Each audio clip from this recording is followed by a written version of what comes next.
얼마 전에 퇴근을 하기 위해 준비하고 있었는데 엄마에게 전화가 걸려왔습니다.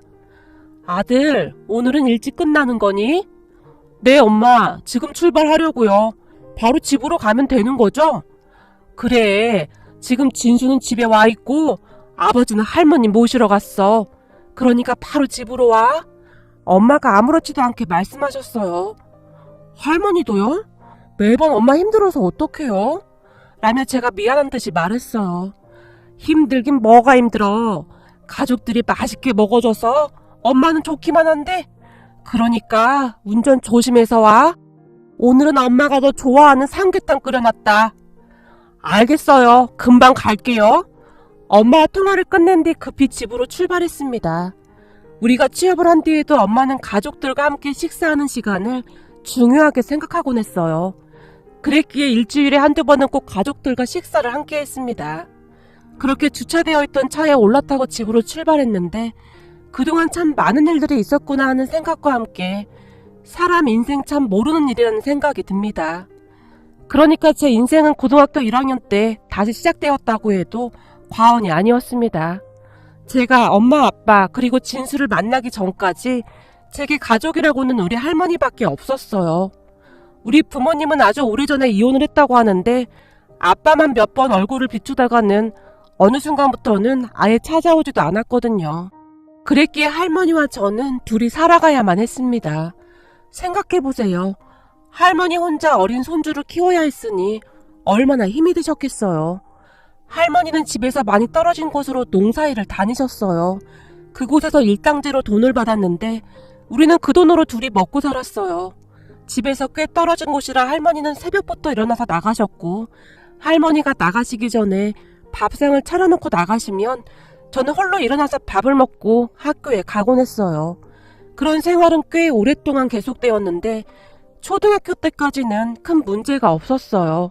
그런데 중학교에 올라가면서 사춘기가 왔고 할머니와 다투는 일도 많아졌습니다. 할머니께 못된 말도 참 많이 했었고 지금 생각해보면 아주 못된 행동이란 행동은 다 했던 것 같아요. 그렇게 고등학교에 올라갔는데 제 반항은 더욱 심해져만 갔기에 할머니는 하루하루 눈물 바람이셨어요. 주한아, 우리 착한 주한이가 어쩌다 이리 됐니? 제발 할미 말 좀 들어라. 그래도 공부는 해야 할 거 아니야. 할머니께서 저를 끌어안고 허구한 날 눈물만 흘리셨습니다. 하지만 그때 당시 저는 그런 할머니의 모습이 다 귀찮기만 했었기에 내 인생이니까 상관하지 마. 그리고 공부는 해서 뭐해? 집에 돈이 없는데 공부 잘해봤자 대학은 무슨 돈으로 갈 거냐고. 그러니까 상관하지 마. 할머니께 대들기 일쑤였어요. 그래도 공부는 해야 할 거 아니야. 우선 공부하다 보면 무슨 방법이 생기겠지. 내가 그동안 널 어떻게 키웠는데 네가 이럴 수가 있어. 할머니가 제게 매달리다시피 했어요. 됐다고. 나한테 다시는 공부 얘기하지도 마. 돈도 없으면서 자꾸 공부하라고 난리야. 나 고등학교 졸업하고 바로 취업할 테니까 그런 줄 알아. 사실 고등학교도 다니고 싶지 않아. 근데 억지로 다니는 거니까 제발 그냥 좀 내버려둬. 라며 밖으로 뛰쳐나가 버렸어요. 그런 저를 부르며 할머니가 눈물을 흘리셨지만 저는 상관조차 하지 않았습니다. 그렇게 저는 하루하루 그냥 막 살았던 것 같아요. 나쁜 친구들과 어울려 다니면서 다툼이 일어난 적도 많았기에 경찰서도 수시로 들락날락했어요. 그 바람에 할머니까지 경찰서 그리고 학교에 수시로 불려다녔고 학교 선생님들이 저를 바라보는 눈빛 또한 체각기 그지없었습니다. 당연했겠죠. 계속 문제를 일으키는 학생을 좋아할 선생님은 많지 않았으니까요. 그러던 중 정말 큰일이 일어났어요. 그러니까 그게 고등학교 1학년 때 일이었는데요. 저는 공부에 전혀 관심이 없었기에 홀로 책상에 엎드려서 잠을 자고 있었어요. 그런데 담임 선생님이 교실 안으로 들어오시더니 야, 김주한, 너 일어나봐. 안 들려? 빨리 일어나라고. 선생님이 짜증 섞인 목소리로 말했어요. 왜요? 제가 고개를 들었는데요. 네가 진수 지갑 가져갔지? 선생님이 다짜고짜 물었어요. 네? 그게 무슨 말이에요? 지갑을 가져가다니요. 전 안 가져갔습니다. 안 가져가긴 뭘 안 가져가. 진수 말로는 체육 시간에 다들 운동장에 있었는데 너만 교실에 있었다고 하던데. 그러니까 네가 범인이 확실하구만. 선생님이 이미 저를 범인이라고 생각한 듯 했어요. 진수가 봤대요? 제가 가져가는 거 봤냐고요. 제가 흥분한 채 소리쳤어요. 어머, 얘 좀 봐. 너 선생님한테 그게 무슨 버르장머리 없는 행동이야? 안 가져갔다고요. 그니까 가만히 학교 다니고 있는 저를 왜 의심하냐고요. 그럼 지갑이 발이 달려서 혼자 어디론가를 갔다는 거니? 그러니까 왜 체육 시간에 교실에 혼자 남아있어. 너 그거 자체가 문제인 거야. 선생님이 팔짱까지 낀 채 저를 노려봤어요. 오늘 몸이 안 좋아서 누워있었고요. 체육 선생님께 허락도 받았어요. 저도 지지 않고 큰 목소리로 말했어요. 암튼 그건 잘 모르겠고 이따가 교무실로 와. 나도 확인해봐야 하니까. 라며 선생님이 교실을 나가버렸는데요. 선생님이 교실을 나가자마자 여기저기서 수근거리는 소리가 들려왔어요. 진수 지갑이면 돈도 많이 들어있었을 텐데 아주 작정을 했구만. 진수 아빠가 엄청 부자인데다가 학교에 기부도 많이 한다면서? 선생님들 진수 일이라면 물불을 안 가리던데 쟤도 참 큰일 났구만. 아직 사태 파악이 안 되는 거 아니야? 그니까 말이야. 어떻게 그런 짓을 할 생각을 해? 진수가 직접 선생님께 말한 거 보니 확실한 거네. 친구들이 저를 보미 대놓고 한마디씩 하기 바빴어요. 진수 아버지가 사업을 한다고 했는데 집이 상당히 부자라고 했어요. 그런 진수는 얼굴도 잘생기고 공부도 정말 잘했어요. 거기다 성격도 좋은 편이다 보니 주변에 친구도 항상 많았어요. 그렇게 친구들이 저를 보며 계속해서 수근거렸고 친구들이 수근거리는 소리를 들으며 안 되겠다 싶었던지 진수가 제 가까이로 다가왔어요. 저기 난 네가 내 지갑 가져간 거라고 말하진 않았어. 그냥 네가 교실에 혼자 있었다고 한 거지. 근데 아무래도 선생님께서 오해를 하신 것 같아. 내가 다시 잘 말해볼게. 진수가 미안하다는 표정으로 말했어요. 그래? 그럼 넌 날 의심하지 않는다 뭐 그런 말인 거네? 제가 진수를 한껏 노려봤어요. 아니 그렇다기보다는 사실 네가 교실 안에 혼자 있었던 거라 아무래도 내 입장에서는 그럴 수밖에 없었어. 그 안에 돈이 좀 많이 들어있었는데 그거 오늘 우리 엄마 생일 선물 사려고 가지고 왔던 거였거든. 나도 나름 꽤 많이 모았던 돈이라서. 근데 하필 네가 혼자 교실 안에 있었던 거고. 진수가 제 눈치를 보며 말꼬리를 흐렸어요. 재수없는 인간. 네가 그렇게 말해놓고 뭐? 그럴 생각은 아니었어? 너도 내가 지금 네 지갑 가져갔다고 확신하고 있잖아. 그러면서 착한 척이란 척은 다 하고 있네. 너 같은 인간들이 제일 재수없어. 제가 진수를 있는 대로 노려보며 소리쳤어요. 야, 너 아무리 그래도 너무 심한 거 아니야? 사실 너 혼자 교실에 있었던 건 맞잖아. 그러니까 내 입장에선 너라고 생각할 수밖에 없지. 입장 바꿔놓고 생각해봐. 진수가 제게 따져 물었어요. 그러니까 난 너 같은 인간들이 제일 재수없다고. 좋은 부모 밑에서 부족할 거 없이 자라서 세상이 네 중심으로 다 움직일 것 같지? 나 같은 인간은 그냥 다 우습지? 가식적인 인간. 이라는 말이 제 입에서 튀어나왔고 제 말에 진수의 얼굴이 창백해졌어요. 뭐? 너 진짜 이상하다. 내가 너보고 언제 우습대? 진수의 목소리는 격앙되어 있었어요. 그만 꺼지라고. 난 네 지갑 안 가져갔어. 제가 진수의 어깨를 손바닥으로 툭툭 하고 밀었어요. 야, 너 뭐 하는 거야? 어디다 손을 대는 거야? 진수가 순식간에 제 손목을 잡고 소리치다가는 저를 힘껏 밀어버렸어요. 그리고 우리들은 누가 먼저라고 할 것도 없이 엎치락뒤치락 교실 안을 나뒹굴었고 주변에 있던 친구들이 야, 어떡해? 빨리 선생님 불러와. 쟤 미쳤나봐. 어떻게 진수한테 저럴 수가 있냐? 쟤네 할머니 또 학교 불려오게 생겼네. 진짜 대단하다. 라는 말들이 여기저기서 들려오기 시작했어요. 그렇게 우리들은 교무실로 끌려가게 되었고 저를 보자마자 담임선생님이 김주환, 또 너야? 이젠 하다하다 진수를 이 모양으로 만들어? 너 이제 어쩔 거야? 넌 도대체 뭐가 되려고 이러는 거니? 선생님의 목소리가 카랑카랑하게 울려나왔어요. 그런데 그 순간 진수가 선생님 죄송합니다 라며 선생님께 사과를 드렸어요. 어머, 진수 네가 미안하긴 뭐가 미안하니. 근데 너 얼굴 어떡하니. 잘생긴 얼굴이 이렇게 돼서 부모님이 보시면 난리 나겠다. 선생님이 호들갑을 떨어대더니 급히 구급상자를 열어서 솜에 소독약을 적셔서는 진수 얼굴 여기저기에 발라줬어요. 빨리 병원 가야 하는 거 아니니? 선생님의 손이 진수 얼굴을 따라 분주하게 움직였어요. 하지만 선생님은 제게는 아무런 관심도 없었는데요. 제가 아프던 말던 관심이나 있었겠습니까? 그렇게 잠시 후에 진수 아버지가 교무실로 들어오는 게 보였어요. 어머, 아버님! 이런 일로 오시라고 해서 정말 죄송합니다. 아까 전화로 말씀드린 것처럼 주한이란 친구랑 다툼이 조금 있었습니다. 선생님이 안절부절 못한 채 진수 아버지에게 설명을 하기 시작했고, 선생님의 말을 듣던 진수 아버지가 선생님께 조용히 물었어요. 그래서 지갑을 저 주한이란 친구가 가져갔다는 말인 거죠? 네, 정황상 그렇게 보여집니다. 그때 교실에는 제 혼자 있었거든요. 선생님이 겨눈질로 저를 노려보며 말했어요. 그리고 곧 진수 아버지가 제 앞으로 성큼성큼 다가오셨는데요. 주한이라고 했니? 제게 물었어요. 네, 제가 귀찮다는 듯이 대답했어요. 정말 우리 진수 지갑을 가져간 게 맞니? 진수 아버지가 다시 진지한 목소리로 제게 물었는데 그 순간 진수 아버지의 눈빛은 다른 어른들의 눈빛과는 많이 달라 보였어요. 그러니까 항상 저를 바라보던 어른들의 눈빛은 한심하다는 듯한 그런 눈빛이었는데요. 진수 아버지의 눈빛은 단호하고 따뜻해 보였다고 해야 할까요? 암튼 저는 순식간에 그 눈빛에 압도당하고 말았습니다. 아니요, 저는 안 가져갔습니다. 제가 진수 아버지의 눈을 뚫어지라 바라봤어요.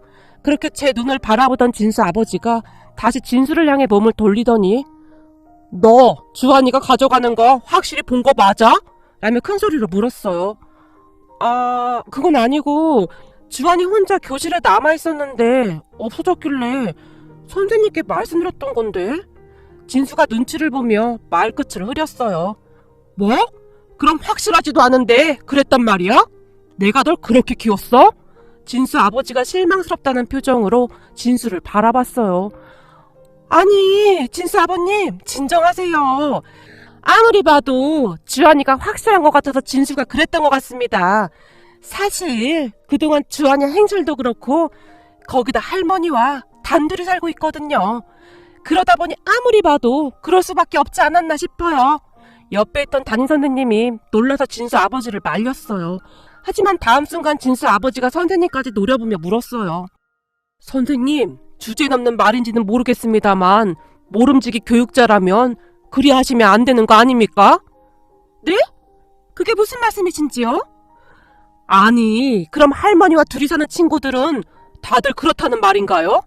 그게 학생들을 가르치는 선생님 입에서 나올 말은 아니지 않나요?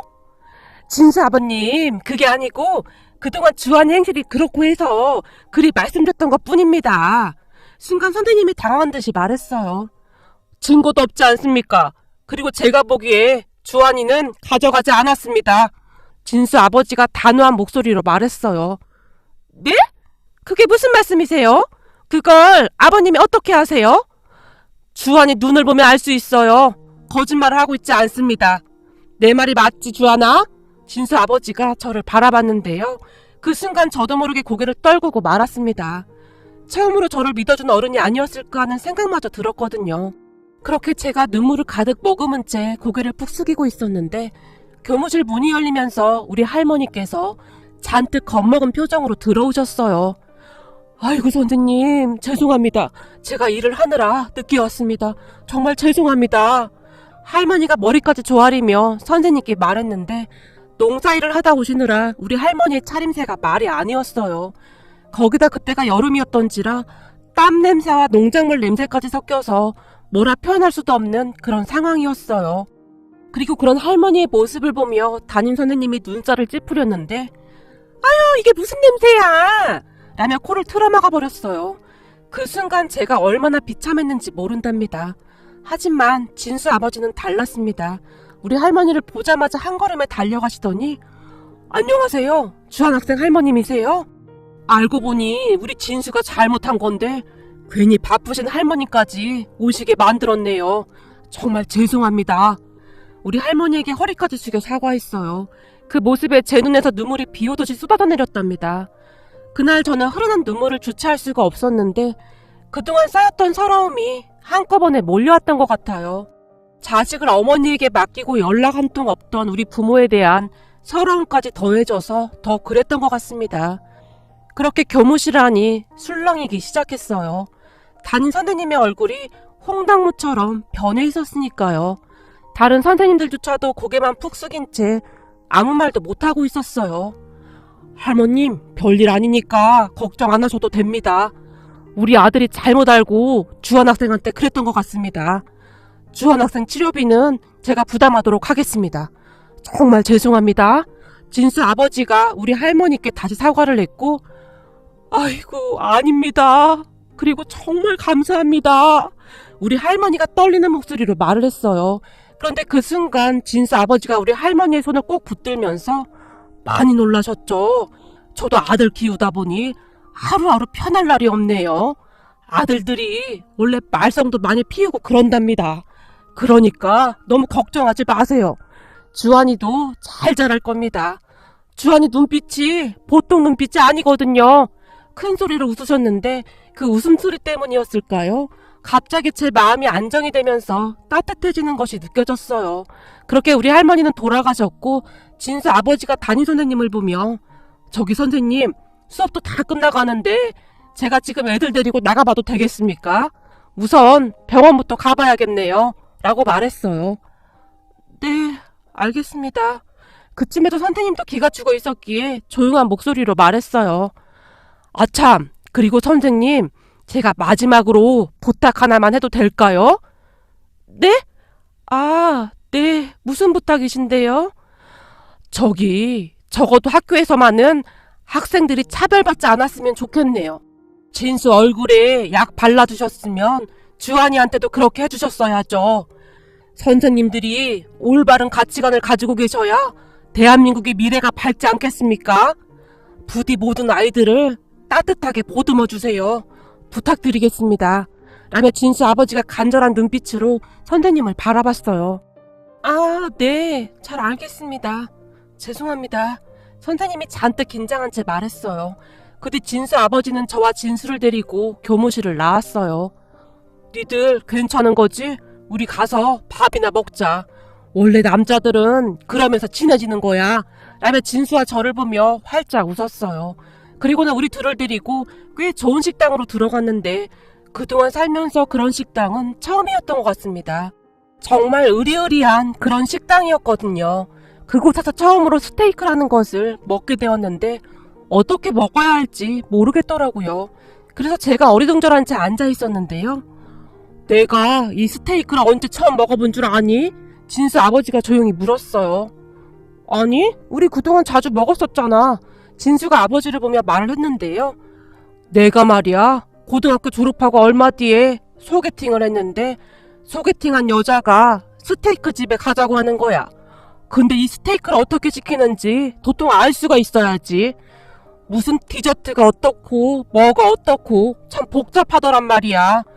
결국에 우물쭈물 대다가 소개팅하던 여자한테 차였단다. 진수 아버지가 큰 소리로 웃었는데 그 말에 저도 모르게 크하고 웃음이 터져버렸어요. 녀석, 웃으니까 보기 좋네.